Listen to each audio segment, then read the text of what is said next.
Nag-ano na po siya, oh. Sana magtuloy-tuloy na at yung iba maging ganito na din, ano. Ayan, napakaganda. Uy, harvest for today. Malaki-laki to, ah. Bango na. Ano na to? May hinog na to. Perfect, oh. Perfect. Grabe. Yan ang papaya.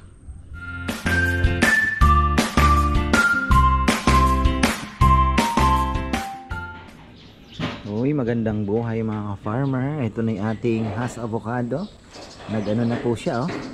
Sana magtuloy-tuloy na at yung iba maging ganito na din, ano.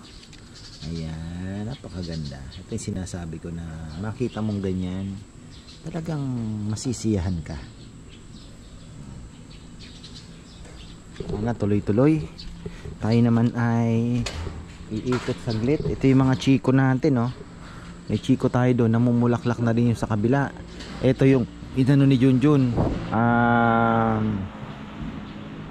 air layered po ito.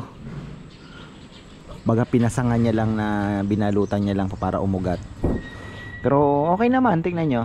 Sana magtuloy po yung bulaklak. Tapos may sili tayo galing, eto, nakapagpaano tayo. Yan, oh. Yung mga nabili kong sili sa Iloilo, bandang Visayas. Ayan na. Hey! Sabi ni Bebe, paanoin mo pa? Pagulangin mo at isabog mo na din lang. Makapagpatubo tayo. Mabango yan, eh. Iba ding variety. Yan ang sili nila na pang sigang doon sa Visayas. Tapos dumating yung aking malking. Sinubukan ko lang. Maliit. Wala akong mabiling 62. Ito ay 52 cm. Pwede na din naman, pero ilang piraso. Ayan, mulching natin. Hindi ko pa nakikitang nagsasanga, pero mukhang masaya naman siya. Hopefully pag tuloy-tuloy na. Ayan, lumang dahon, no? Maraming karang ano to,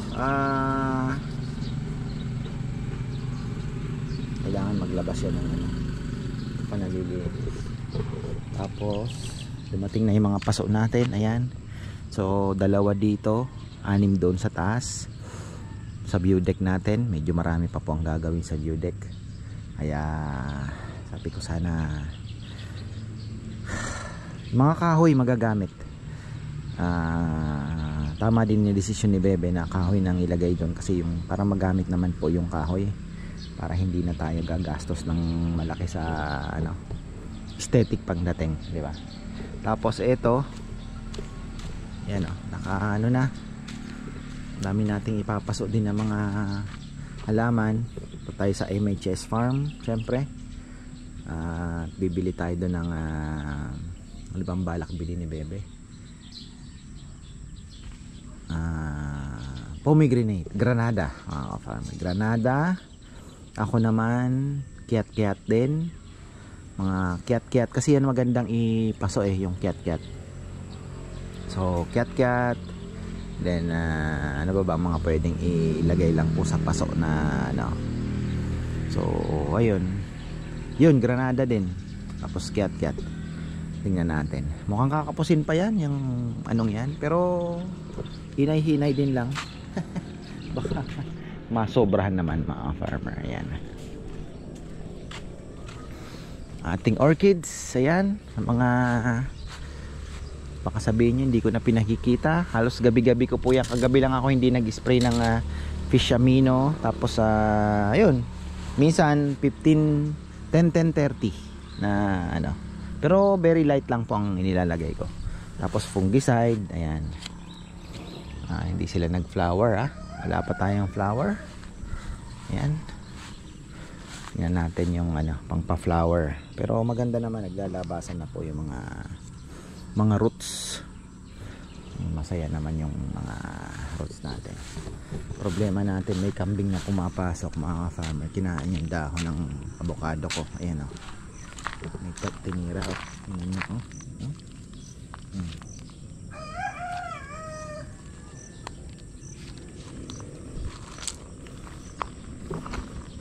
Hanap tayo ng mabolo. May nahulog.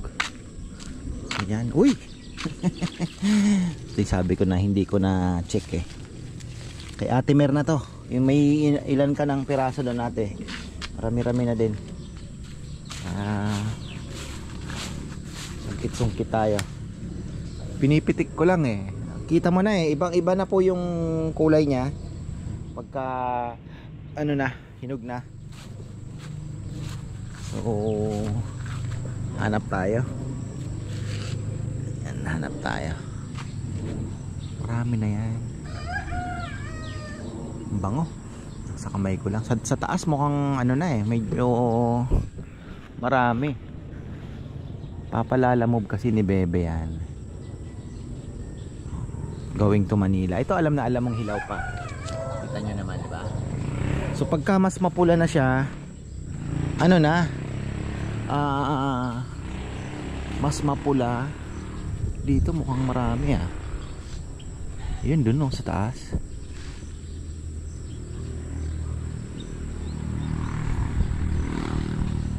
Mabolo. Ayan, shoutout kay Ate Sylvia. Hindi daw siya familiar dito sa mabolong ito. Bango to, pampautot ito pagka nasobrahan ka. Kasi pag hinintay natin malaglag. Ay.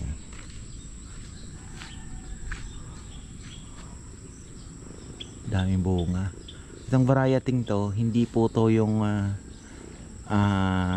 mas malalaki. Meron pong mas malalaki pero yung may buto, ito seedless variety. Kaya lang medyo maliliit siya. Ayan o. Ito parang meron doon ah. Teka lang. Anuhin natin. Dapat masalo eh. Ito mahaba oh. Ito. Ayan. Pag ginanon mo, umiwalay. Ibig sabihin. Ayun oh. Sabi ko na eh. Ay. Hindi ko masasalo kasi talaga. Hindi ko masasalo. Hindi ko masasalo. Ayun, mayroon pa oh. Pinitik mo, bumigay siya. Ibig sabihin, yun na yun. Oh, hindi. Tingnan nyo, hindi, di ba? Kasi, hindi. Hindi. Pero yung nakita ko, kita nyo naman. Hindi pa siguro to. Tingnan natin to. Hindi. Malalaki. Siyempre, ibig sabihin, ito, laki nito oh. Wala pa.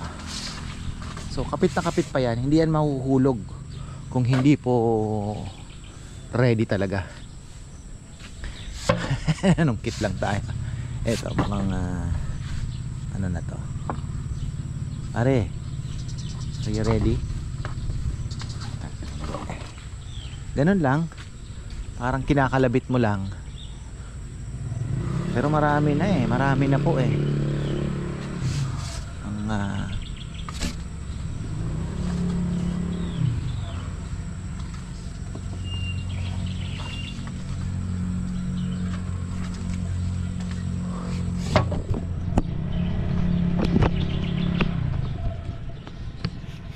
ito nga oh.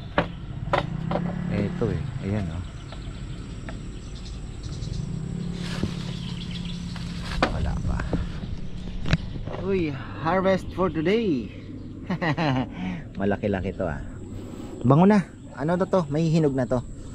Baga parang inunahan lang natin ng konti yung ano. Pero ito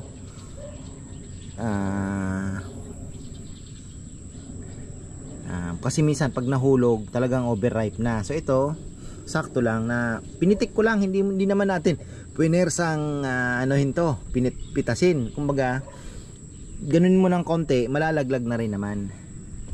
Kaya hinog na po ito. Actually ang bango na. Ayan, tuloy natin ang vlog habang magpapakain po ako ng ating mga ibon. Ayan. Season ngayon ng langaw na malalaki. Wisit, ang dami mga farmer kahit saan.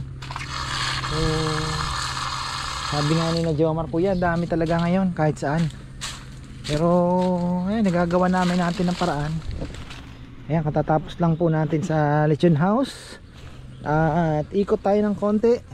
Pakita ko lang po yung ating mga, yung bibing na tira. Bigay ko na lang kay Nel. At pararamihin niya daw. Sabi ko sige, uwi mo na. Ayan, may kambing na siya, may bibi. Pares yan. Ayan, yung dalawang itim.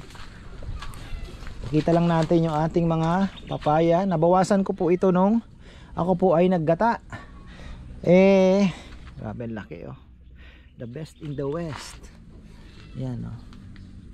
Sana lumaki din po yun na andito. Magfe-fertilizer na pala tayo uli next week. Sana maalala ko at gaya nito, hindi reject yan oh. Pero hayaan na natin.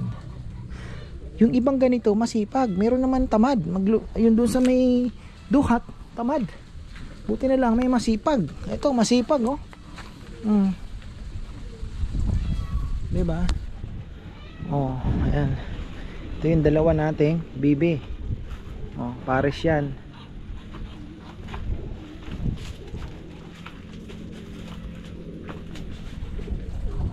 Wow. Wow. Good. Ito, kailangan na po nating linisin din.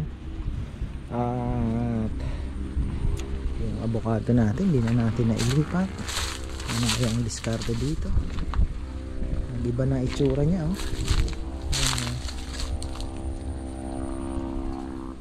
Lilipat pa naman yan. Yung mga saging natin pwedeng masacrifice to kasi magtatanim po ako ng mga nyug dito, yung mga dwarf na binigay sa atin. Diyan natin itatanim. Ito ganyan, tanggalin nyo na, reject yan. Pinapansin yan ah. Pero nagpapahanap na naman ng gagamba. Classic.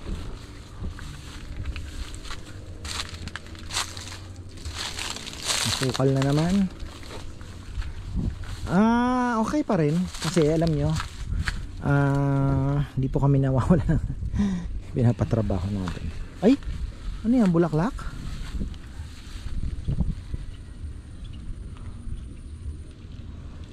Avocado natin. Romel, alis na. Ayan, tumambay po dito. Tapos wow, pero nakakalungkot po mga ka-farmer. Ang hirap kontrolin ngayon noong kalaban natin. Sinubukan na namin lahat, buhangin, ano ba yun, yung ano to, buhangin, tapos Puradan,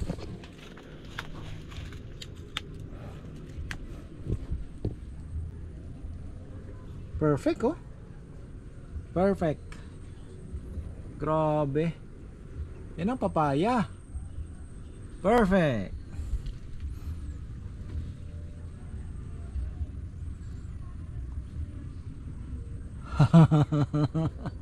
Grabe. Oh, ay naman red lady, kung makakapagpaganyan tayo na ano, galing ha. Oh, ganda mga ka-farmer ha. Yan, kaligayahan talaga.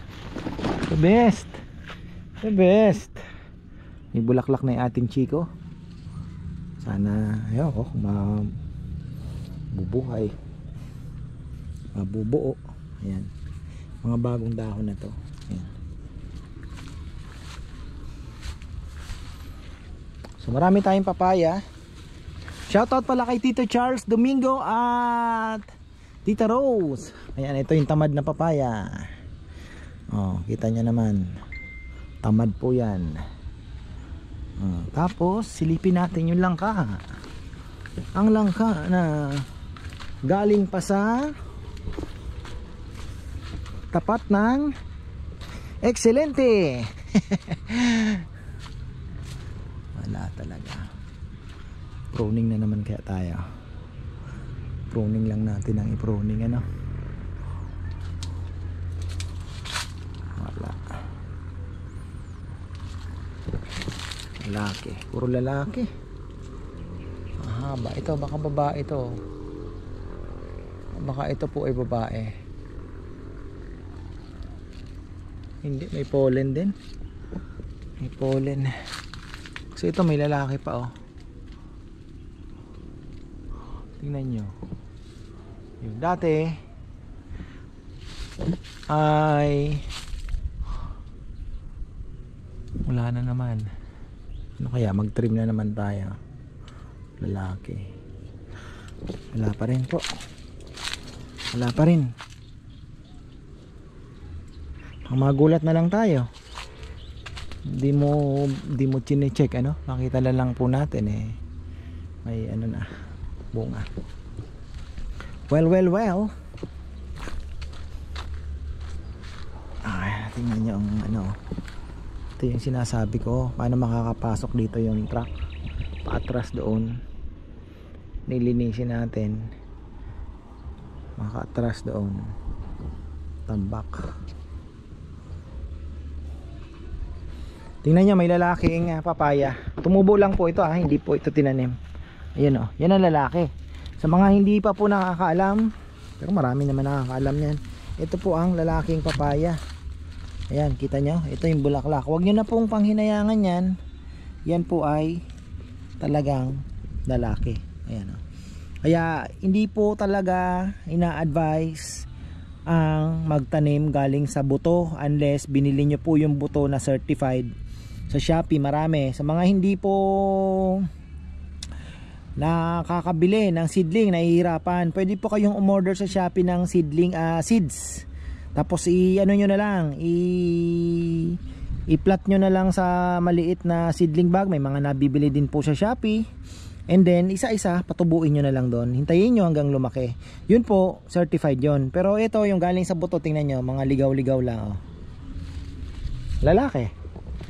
50% chance, baka more than 50% po ang chance ninyo na lalaki po ang inyong papaya.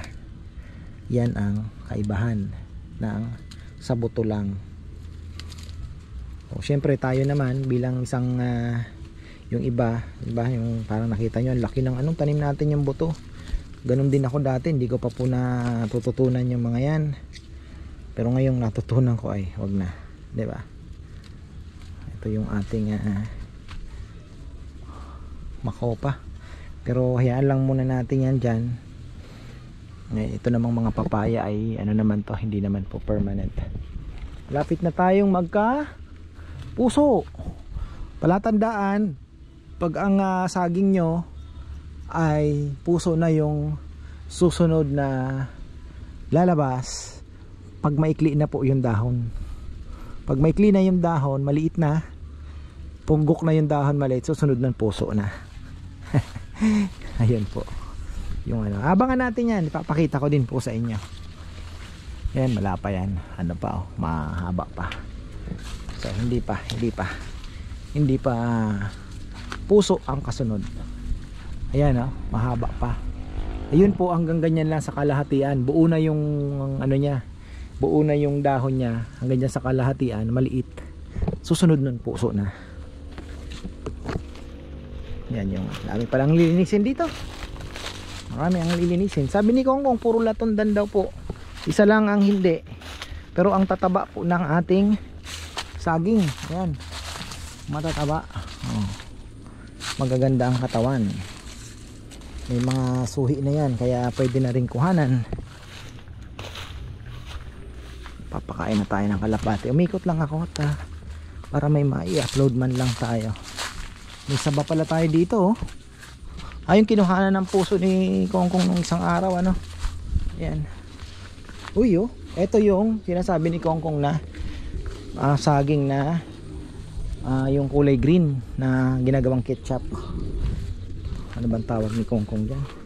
Turdan ba? Oh, may tawag siya. So yan, hanggang dito na lang po. Maraming salamat at magandang buhay. Lapit na po tayo. Papaya, So, bibenta na naman ni Chichi yan.